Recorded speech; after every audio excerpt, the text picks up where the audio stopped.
मी राष्ट्रीय स्वयंसेवक संघाचा स्वयंसेवक आहे आणि त्या संघामध्ये धर्मचार्य हे एक विभाग आहे आणि त्या धर्मचार्याचा मी राहता तालुका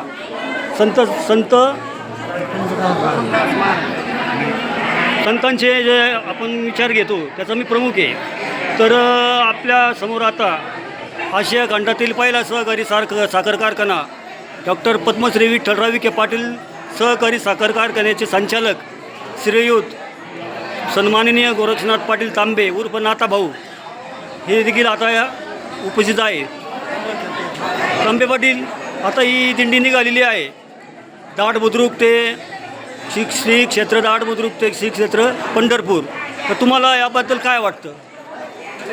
एकदम भागवत धर्माचा हा अमूल्य ठेवा या ठिकाणी आहे आणि जे वारकरी पंढरपूरला जातात त्यांचं ओढ लागलेली असते ते आपण पांडुरंगाला प्रत्यक्ष भेटावं आणि त्यामुळं हा सोहळा अत्यंत अद्भुत आहे.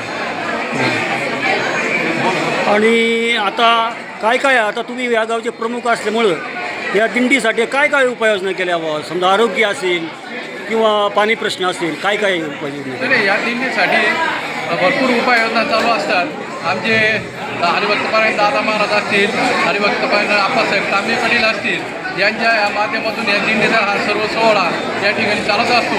या दिंडीसाठी पाण्याचा टँकर असेल आणि आपले प्राथमिक आरोग्य केंद्र दाड यांच्या वतीने आरोग्य सेवा सुविधा देण्याचा आपला कायमचा प्रयत्न असतो. आणि या दिंडीसाठी ट्रॅक्टर सुविधा असतील, काही वारकरी ट्रॅक्टर देतात, असे वेगवेगळ्या प्रकारची सेवा या ठिकाणी देत असतात. तर ही दिंडी समजा किती वर्षापासून चालू आहे? साधारण 25 वर्षापूर्वी या दिंडीची मुहूर्तमेढ आपले जबाजी वाणी रोहिदास पाटील तांबे असतील, आपले दादा महाराज तांबे असतील आणि वैकुंठवासी गणराज महाराज तांबे यांच्या मार्गदर्शनाने झाली. दिंडी मोठ्या प्रमाणात सुरू झाली आणि त्यांचाच वारसा म्हणून आप्पासाहेब पाटील तांबे या दिंडीचं आता नेतृत्व करत आहे आणि अत्यंत स्वच्छ आणि सुनियोजित दिंडी ही म्हणून दाटची दिंडी आहे. त्याचप्रमाणे आपल्या महाराष्ट्राचे महसूल मंत्री सन्माननीय राधाकृष्णजी विखे पाटील यांचं योगदान आपल्या दिंडीसाठी मिळतं का? हो, या दिंडीसाठी दरवर्षी शालीनताई विखे असतील, धनश्रीताई विखे पाटील असतील, हे सातत्याने दिंडीसाठी प्रस्थानाच्या वेळेस भेट देत असतात आणि जे आर्थिक सहकार्य असेल किंवा दिंडीला जी लागणारी मदत आहे ती सातत्याने या दिंडीसाठी करीत असतात.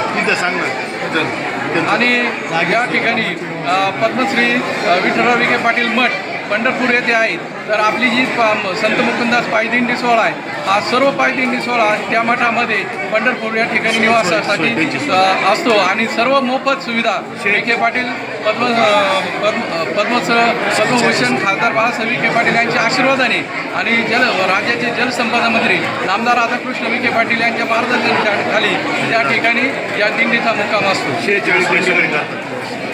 हे आहेत भारतीय जनता पार्टीचे निष्ठावंत कार्यकर्ते आणि बाल स्वयंसेवक. अप्पा, तुम्हाला या दिंडीबद्दल काय वाटतं? ही दिंडी मुळात मी आपल्या माध्यमातूनच चालू राहिले. आप्पा पाटील आणि भुजाभावानी यांनी पहिली पायदांची सुरुवात केली. हा तिला एक वटवृक्षाचं रूप आलेलं आहे. संपूर्ण गाव या दिंडीला देत आहे.